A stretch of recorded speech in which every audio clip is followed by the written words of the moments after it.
there a holocron down there? There's nothing down there, it's just a black platform. Alright.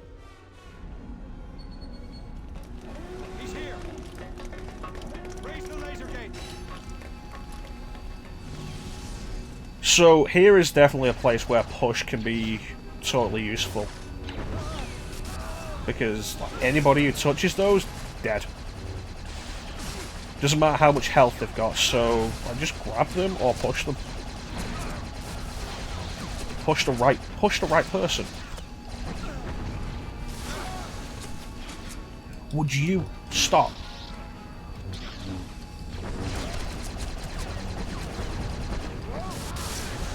One problem this game definitely has is there are specific points like this where if you don't do stuff in an expedient fashion, like if I tried actually fighting those guys properly without throwing them in there, this is an area where you will probably find your health draining really quickly. Because of specific enemies and just how many enemies will be at you.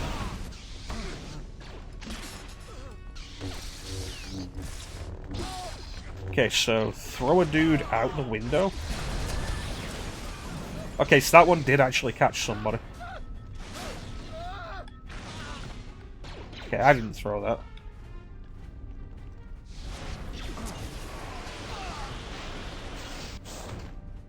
Of course, there's stuff like that where it does actually affect them, but it glitches out. The game's good. I'm not going to argue that. Hopefully I don't say that it isn't later. Because I do have a habit of doing stuff like that. Stop blocking lightsabers. Like, oh no. Normal dudes can pose an actual threat to somebody because they have some kind of electro baton. And the lightsaber wielder can't figure out how to deal with that. And it's like, did we really need Order 66 to take out the Jedi Order? Or did we just need a few guys with sticks?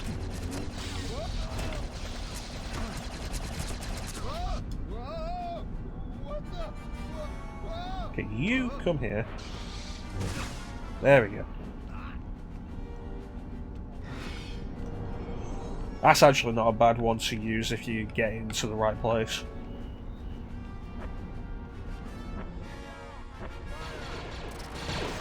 Like this.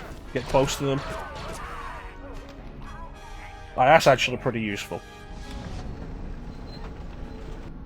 And there are times when the game does stuff like this. Like little platforming sequences. The platforming in this game is not good. Where you use the Force to create platforms. And I think Jedi Fallen Order probably did this better. Although, to be fair, I think a game that has platforming elements in it these days tends to do those elements better than games at this time period did.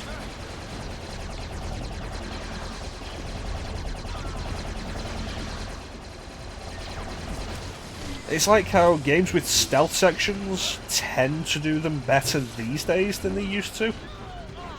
Because they kind of learned.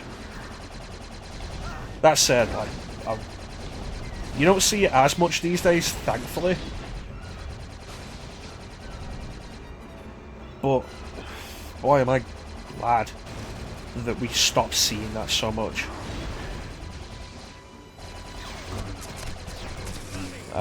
But there is a case of if you're gonna have a non-stealth game and you want to put a stealth section in it, maybe don't have a failure condition. Like, you know, maybe that'll be a good idea. Alright, so that should be far out enough to get jammed. And how is it gonna go this time? Yeah, because you'd think, especially with the whole DMM thing, and how the whole point of it is like, oh, breakable objects will break in specific ways, grab the right thing, you moron.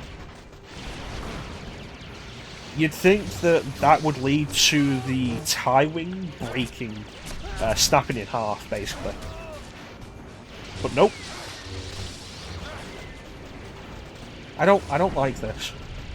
I don't like that guys can just block everything, and there's no way for me to deal with that beyond grabbing them with the force. I should be able to just burn through their block with that.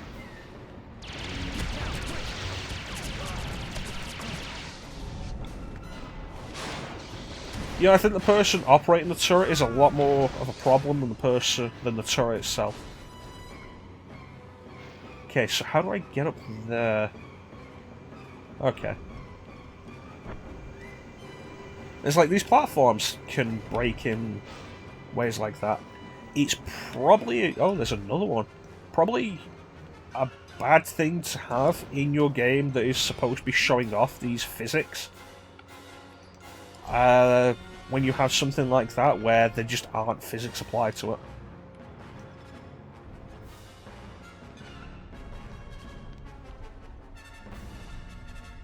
Alright, let's go.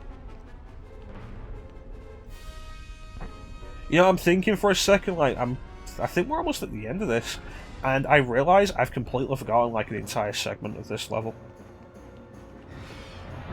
Unlimited energy, again, don't really have anything to use it on. Go that way and maybe I'll find some enemies, but I want to get that. Which means create some platforms. In a very unwieldy way. Again, this idea was handled way better in PsyOps 9-Gate Conspiracy. You'd think you'd be able to like jump on and grab it and levitate myself up. No. Which is kind of disappointing and makes stuff like this a lot more irritating than it needs to be. Especially since, okay, move the left stick left, move the right stick left. Does the same thing. It'd make stuff like this a lot easier if the right stick would let me rotate. But it doesn't. So we end up with a case of I have to somehow get this into a position where I can actually put it in there. But yeah, no, again, going back to PsyOps, like when they realised that you could... There we go. When they realised that you could levitate objects that you were stood on.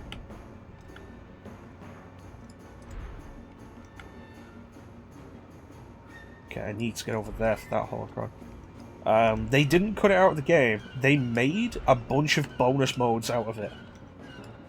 Like, they didn't make it a mandatory thing. I don't think you ever have to do it. There's one sequence on a bridge that you might, but I feel like it's actually optional and there is another way to do it. Power crystal, put that on definitely. So this does have multiple crystals. Yeah, the color crystal and then the power crystal. No bonuses, lightsaber attacks deal extra damage. Definitely have that. But, what am I saying? Yeah, they made a bunch of bonus modes out of it. You can do it in the main game. It can be beneficial. But they also made a bunch of bonus modes out of it because they thought it was a fun thing. And I feel like that is something that more games like this really need to embrace. It's like how in Onimusha there was the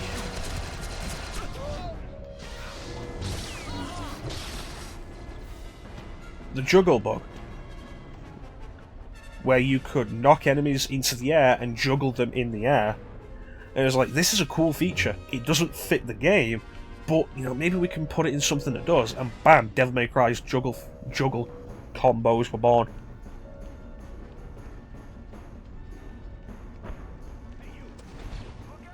Okay, this is the area I was thinking of that I'd forgotten. These lasers, ugh, very dangerous.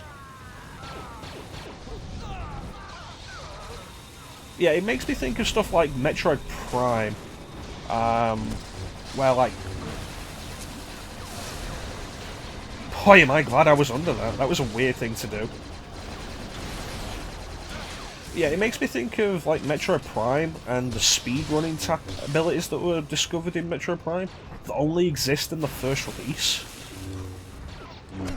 Like the ability to do a scan jump to get the space jump early. I think that's a really cool feature. And I think it's really disappointing that the developers in later versions of the game remove stuff like that. Because they're just against these speedrunning tactics. I don't really get the point of it. Because it's something that isn't necessary to continue. You can get the space jump boots the normal way. If you want to. You can play the game normal, you don't have to sequence break.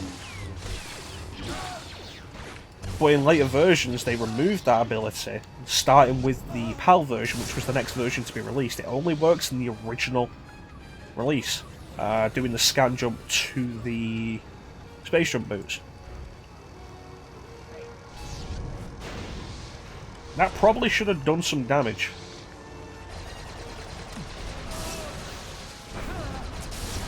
I don't know what the bonus objective was. Like, if there's a feature in your game that, even if it's the result of a bug, like, if it doesn't ruin the game, and if anything could add some interesting ideas to the game, like, you don't necessarily have to design stuff around it, but leave it there. It's like how in the Ocarina of Time remake on 3DS, they deliberately left in bugs from the original Nintendo 64 version, as long as they didn't break the game. And by break the game, I don't mean like, oh, you could use this to skip half the game. It's a case of, no, if it creates the game, causes the game to go into a soft lock, or a hard lock, or like crash the game or anything, then they took it out. Anything else, they left it in. And I like that, that's a good idea. Because at that point, it is a part of the game, it's something that is there. They could have justified taking it out for a remake, and they didn't want to. And I think that's a good idea.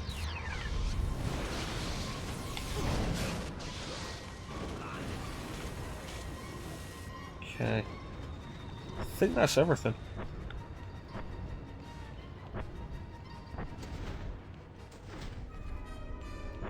Yeah, here's the elevator that just leads us to the boss.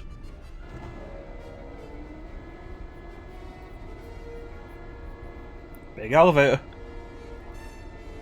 I always forget that this is supposed to be in Nar Shaddaa because it's a space station above Nar Shaddaa. We don't actually go to Nar Shaddaa. Hello. A boy?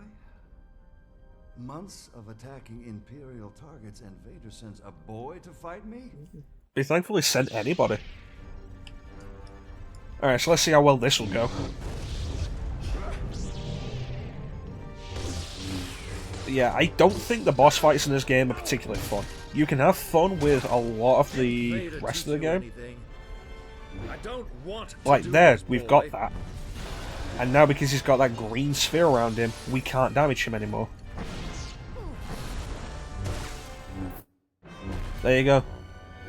You knock an enemy down and do the downward stab thing that you do when they're on the ground. Burn through their health. I'll be sure to send your ashes back to Vader. Oh no, don't do that.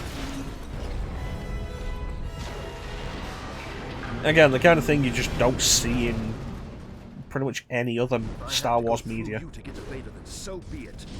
Put your lightsaber down, boy.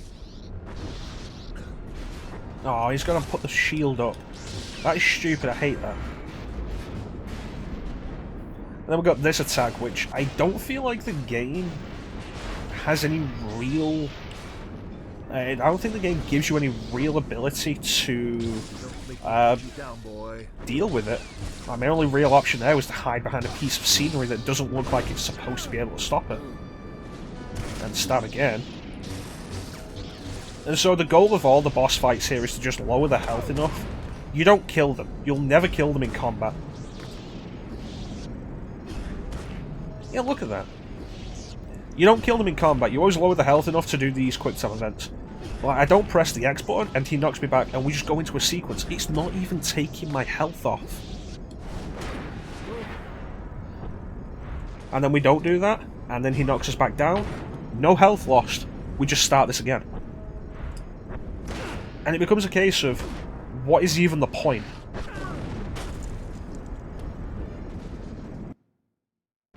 And, like, we think back to the Lords of Shadow QuickTime events, which were bad. But there was a consequence for failing them. It was a stupid consequence. You, more often than not, just died for it. But it becomes a case of, what's the point with these QuickTime events? I'll admit I like this as a story beat. Okay, you've got a lightsaber lock, and then, you know, maybe don't have the lightsaber so close to your eyes. Because then you end up in a case of, oh, well, it just got pushed into your eyes. Like, good work there. But, the QuickTime events feel pointless. It's a case of showing off animations more than anything. And it's a problem so many games of this era had. Here's the lightsaber. It's weirdly long for some reason to justify him putting it on his back. Another Jedi? I don't know who that is. So this is a thing Vader does a lot. The idea of constantly belittling Starkiller. Although there is an interesting thought here that this entire scene takes place on the unfinished Executor, the Super Star Destroyer that first appeared in Episode 5. Which is kind of cool. It's good stuff. Bye bye, Vader.